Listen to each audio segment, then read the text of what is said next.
अगर ये वॉलपेपर पहचान रहे हो तो तुम्हें पता होगा कि ये macOS Sequoia मतलब कि macOS 15 का वॉलपेपर है, जो कि आपको न्यू अपडेट के साथ मिलता है। तो 10 जून को WWDC इवेंट में macOS 15 को भी लॉन्च किया गया था और इसमें बहुत सारे न्यू अपडेट्स देखने को मिलते हैं, जिसमें कि मेरा फेवरेट है आईफोन मिररिंग। लेकिन इस वीडियो में हम लोग जानेंगे कि कैसे आप लोग macOS Sequoia मतलब कि macOS 15 को कैसे अपने मैक में इंस्टॉल कर सकते हो।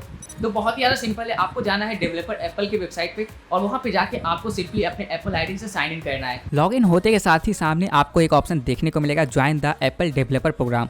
आपको सिंपली यहाँ से इनरोल टुडे पे क्लिक करना है और आपका काम हो गया। अब आपको जाना है अपनी सेटिंग में और फिर यहाँ से जाओ सॉफ्टवेयर अपडेट में एंड यहाँ पे एक नया ऑप्शन आपको देखने को मिलेगा बीटा अपडेट्स का। आपको सिंपली इस पर क्लिक करना है और अब आपको यहाँ पे एक ऑप्शन देखने को मिलेगा macOS Sequoia अपडेट। आपको सिंपली इसे सिलेक्ट करना है, बैक आना है एंड यहाँ पे ये थोड़ा सा लोडिंग होगा और आपके सामने यहाँ पे अपडेट नाउ का ऑप्शन आ जाएगा। ये लगभग 6 से 7 GB का है, तो आप लोग आराम से इसे अपडेट नाउ पे क्लिक करो, डाउनलोड करो एंड ये इंस्टॉल हो जाएगा एंड आपका macOS लेटेस्ट अपडेट पर इंस्टॉल हो चुका है।